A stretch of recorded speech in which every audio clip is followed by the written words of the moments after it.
Ibu bapak, saudara-saudara, orang muda, remaja dan anak-anak yang terkasih, Shalom, damai sejahtera Tuhan menyertai kita semua. Hari ini kita akan merenungkan bersama-sama Injil Lukas bab 9 ayat 57 sampai 62 di hari di mana kita memperingati Santo Hieronymus, imam dan pujangga gereja. Mari kita membuka renungan kita ini dengan tanda salib. Dalam nama Bapa dan Putra dan Roh Kudus. Amin. Kita siapkan pikiran dan hati kita untuk mendengarkan dan merenungkan firman Tuhan dari Injil Lukas bab 9 ayat 57 sampai 62. Sekali peristiwa, Yesus dan murid-muridnya sedang dalam perjalanan. Datang seorang di tengah jalan berkata kepada Yesus, "Aku akan mengikuti engkau kemanapun engkau pergi." Yesus menjawab, "Serigala mempunyai liang dan burung mempunyai sarang, tapi anak manusia tidak mempunyai tempat untuk meletakkan kepalanya." Lalu kepada yang orang lain Yesus berkata, "Ikutilah aku." Berkatalah orang itu, "Izinkanlah aku pergi dahulu menguburkan Bapakku."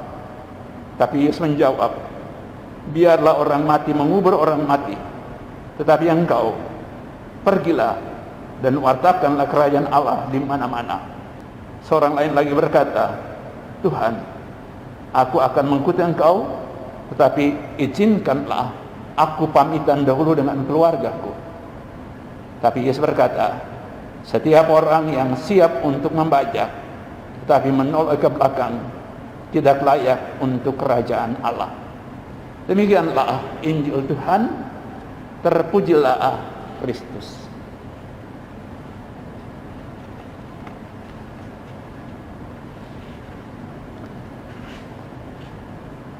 Ibu bapak, saudara-saudara, orang muda, remaja dan anak-anak yang terkasih, setiap pilihan hidup memiliki konsekuensi yang harus diterima dan dijalani. Ini juga berlaku untuk pilihan untuk mengikuti Yesus. Yesus menginginkan agar kita mengikutinya dengan sepenuh hati, tanpa syarat. Apakah dengan itu lalu berarti bahwa kita harus meninggalkan relasi kekeluargaan kita sedemikian rupa sampai tidak ada lagi hubungan-hubungan apapun dengan orang-orang yang menjadi bagian dari hidup kita, keluarga kita masing-masing? Yesus dalam bacaan hari ini menegaskan bahwa yang utama adalah mengikuti Yesus. Yang utama adalah mengambil bagian dalam tugas perutusannya, mewartakan kabar gembira kepada orang lain. Yang utama adalah hubungan yang erat mesra dengan Tuhan, dan dari hubungan yang erat mesra itu mengalirlah kesiapsediaan untuk menjadi pewarta kebaikan hatinya dimanapun kepada siapapun.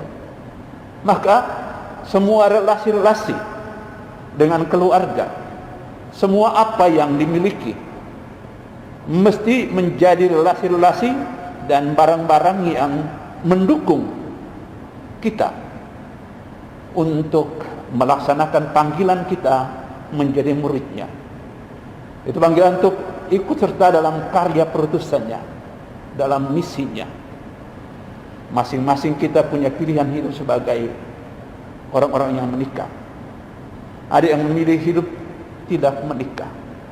Semuanya adalah jalan-jalan yang membantu kita untuk apa? Untuk menjadi murid Yesus yang setia, untuk mengambil bagian dalam cara hidup Yesus, untuk makin sempurna dalam cinta kasih.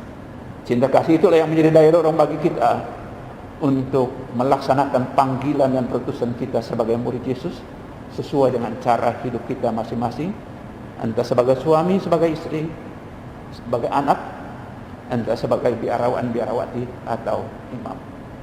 Masing-masing berbeda dalam cara, tetapi tujuannya satu dan sama, yaitu menjadi pengikut Yesus yang sejati. Mari kita berdoa untuk itu. Tuhan memberkati. Amin. Dalam nama Bapa dan Putra dan Roh Kudus. Amin.